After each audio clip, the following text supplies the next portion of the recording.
ఆయన మాజీ ఎమ్మెల్యే ఎప్పుడూ వివాదాల్లో ఉంటారు. అది ఆయనకు కామన్గా మారిపోయింది.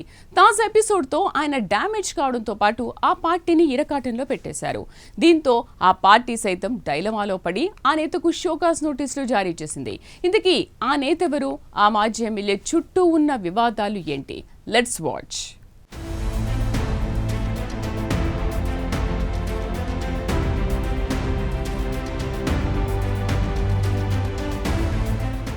పంచుగుల రోహిత్ రెడ్డి అలియాస్ పైలట్ రోహిత్ రెడ్డి ఉన్నత విద్యావంతుడు, వ్యాపారవేత్త కూడా. అన్నిటికీ మించి ఆయన పొలిటీషియన్, తాండూరు మాజీ ఎమ్మెల్యే. యంగ్ లీడర్స్ అనే సంస్థ ద్వారా పైలట్ రోహిత్ రెడ్డి రాజకీయాల్లోకొచ్చారు. 2018 ఎన్నికల్లో తాండూరు నుంచి కాంగ్రెస్ అభ్యర్థిగా పోటీ చేసి గెలిచారు. అప్పుడు రాష్ట్ర మంత్రిగా ఉన్న పట్నం మహేందర్ రెడ్డిని ఓడించారు. ఆ తర్వాత బీఆర్ఎస్ అధికారంలో ఉండటంతో గులాబీ గూటికి చేరారు. అప్పటి నుంచి వివాదాల్లో ఉండటం పైలట్ రోహిత్ రెడ్డికి అలవాటుగా మారింది.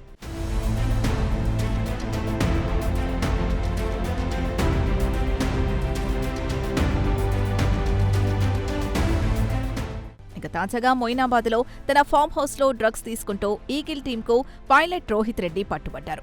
ఆయనతో పాటు ఏలూరు ఎంపీ పుట్టా మహేష్ యాదవ్, పైలట్ సోదరుడు రితేష్ రెడ్డితో పాటు మరికొంతమంది పార్టీలో ఉన్నారు. అయితే ఈ కేసులో పైలట్కు కోర్టు రిమాండ్ విధించింది. రోహిత్ రెడ్డి బీఆర్ఎస్ మాజీ ఎమ్మెల్యే కావడంతో ఇప్పుడు ఈ వ్యవహారం రాష్ట్రంలో హాట్ టాపిక్గా మారింది. ఎంకిపల్లి సుబ్బిచావుకొచ్చినట్లు పైలట్ వ్యవహారం గులాబీ పార్టీతో పాటు వర్కింగ్ ప్రెసిడెంట్ కేటీఆర్కి తలనొప్పిగా మారింది. కాంగ్రెస్ సోషల్ మీడియా హ్యాండిల్స్తో పాటు కాంగ్రెస్ నేతలు కేటీఆర్ని టార్గెట్ చేశారు. దీంతో కేటీఆర్ తన ఎక్స్ ఖాతాలో ఈ అంశంపై రియాక్ట్ కావాల్సొచ్చింది.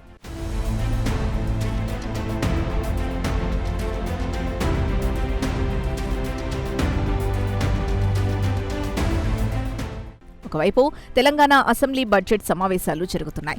ఈ నేపథ్యంలో అసెంబ్లీలో అధికార పక్షం టార్గెట్ చేస్తుందని ముందుగానే పసిగట్టింది గులాబీ అధిష్టానం. డ్యామేజ్ కంట్రోల్ చేసుకునేందుకు పైలట్ రోహిత్ రెడ్డికి షోకాస్ నోటీసులు ఇచ్చింది. డ్రగ్స్ వ్యవహారాల్ని బీఆర్ఎస్ సహించదని షోకాస్ నోటీసులో పేర్కొంది. వారం రోజుల్లో రోహిత్ రెడ్డి లిఖితపూర్వక వివరణ ఇవ్వాలని స్పష్టం చేసింది.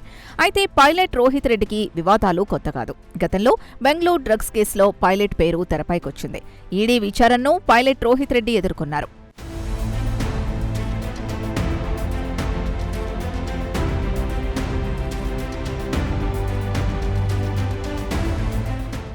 ఇక మొయినాబాద్ ఫామ్ హౌస్ కేంద్రంగా ఎమ్మెల్యేల కొనుగోలు అంశం అప్పట్లో సంచలనం సృష్టించింది.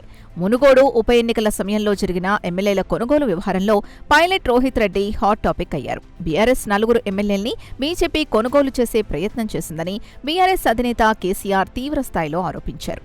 ఇదే కేసులో బీజేపీ అగ్రనేతల్ని కేసీఆర్ టార్గెట్ చేయడం ఆ తర్వాత వచ్చిన అసెంబ్లీ ఎన్నికలపై ప్రభావం చూపింది. ఇక పైలట్ రోహిత్ రెడ్డి మొదట్నుంచి పార్టీకి నష్టం కలిగించే చర్యలకు పాల్పడుతున్నారని పార్టీలో కొంతమంది నేతలు కేసీఆర్కు ఫిర్యాదులు చేసినప్పటికీ ఫలితం లేదనే టాక్ అప్పట్లో వినిపించింది. ఎమ్మెల్యేల కొనుగోలు కేసు తర్వాత అప్పటి కేసీఆర్ ప్రభుత్వం పైలట్కు ప్రత్యేక భద్రత కల్పించింది. అయితే తాండూరులో ఆధ్యాత్మిక కార్యక్రమంలో తన సెక్యూరిటీతో రీల్స్ చేసి వివాదాస్పదమయ్యారు. ఆయన సోదరుడు రితేష్ రెడ్డి సింగర్ రాహుల్ సిప్లిగంజ్పై దాడి చేసి ఆయన వార్తల్లో నిలిచారు.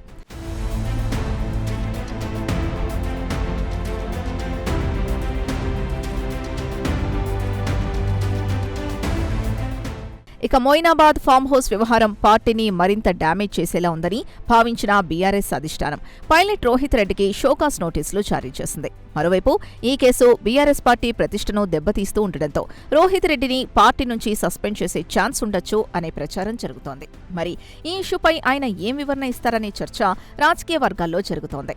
మొత్తానికి మొయినాబాద్ ఫామ్ హౌస్ అంశంతో పైలట్ రోహిత్ రెడ్డి పొలిటికల్ కెరీర్పై ప్రభావం పడనుందనే చర్చ ఊపందుకుంది.